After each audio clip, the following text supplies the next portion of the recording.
I have some more Copa America plays in tonight's video. Last night, we reverse swept, and this just goes to show how good the correlation is. Unfortunately, on the wrong side of both these stacks. So on the US, they got a red card within the first 18 minutes. These were never going to clear at that point. You're not going to be holding possession at all when you're mound down. The other team could just press you as hard as possible, and you're basically just screwed here. So 18 minutes in, that is going to destroy the pass attempted on the over. You could see they both cleared the double under. Same thing for Bolivia. I got the direction wrong. I went for the less. I did capture some good value on here. If you guys saw the video, Sagredo did get bumped down to 34.5. Unfortunately, it was not enough because they both cleared the over. Again, the correlation is very strong on these passes attempted. I just got both the directions wrong. So let's see what I can do tonight. Hopefully get some directions right. And I'm actually going to go with 4 unders on today's video and both on the favorable team. So I'll explain why I'm thinking this is the correct play. So let's start with Colombia. I'm going with Jefferson Lerma on his under 71.5 pass attempted. And I'm stacking this up with Munoz on his under 52.5 pass attempted. We could check what happened last game. He got 41 versus Paraguay, so about 11 passes under that. And Lerma, very similar here, 11 passes under that 71.5 prop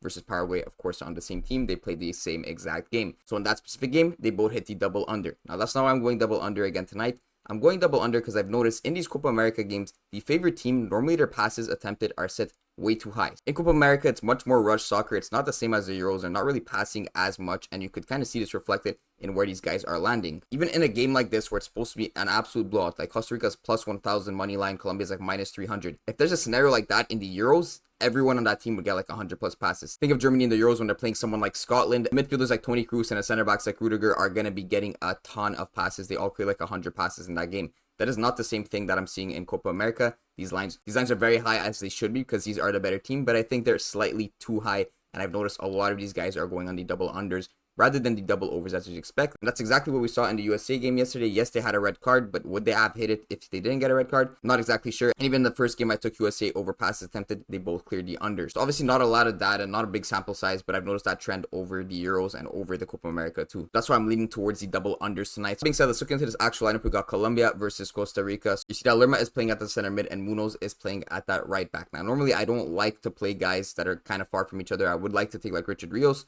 but he doesn't have a passes attempted prop. The good thing with this is Daniel Munoz is a right back. He plays laterally. He is less likely to get passes if the ball is not on that side of the pitch. Lerma is playing center mid, so he's kind of controlling the whole center of the game, and he's not too far from Munoz, right? It's not like we're taking Munoz and then John Arias on the complete other side, who's playing left center mid. So I'm okay with still stacking these guys together. And in general, like I've said in every single video, if Colombia is getting less passes as a whole, then both these guys are likely to go under their passes attempted, despite that they're not right next to each other in the formation. Now, Lerma did get subbed off last game at the 68th minute, so that's quite a bit of time left in the game, but it was because of an injury. So if he is slightly injured tonight, I expect him to get subbed off once again, probably near that 65th to 70th minute. If he's playing with a bit of a knock, he's not going to be playing that full 90 minutes. And again, they have an easy matchup tonight, minus 350 favorites. There's no reason to risk injury if someone's already a bit injured, right? So this is the first stack over on Colombia. Next, we're going to go over to Brazil, and I'm grabbing another double under. This is going to be on Lucas Paqueta and Vinicius Jr. I always love taking unders on attackers because these guys are most likely to get subbed off. Vinny was playing striker last game, and he did get subbed off around the 70th minute.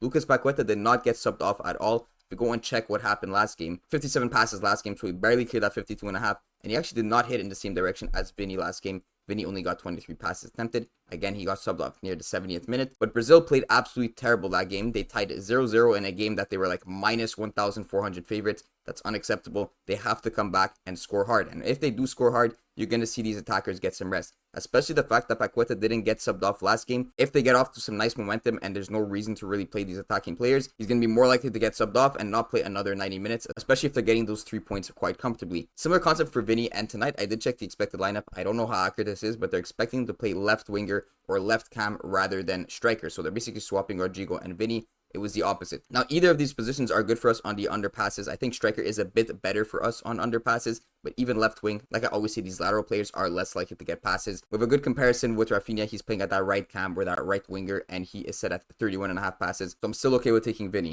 So Vinny and Paqueta on the under passes attempted. Make sure you're getting these specific marks. If they end up getting bumped downwards, it's not as good. If they end up getting bumped upwards, then it's even better. And normally I like to see if we're getting some points of value on these players. I did check. I compared this to Bet365 Sportsbook.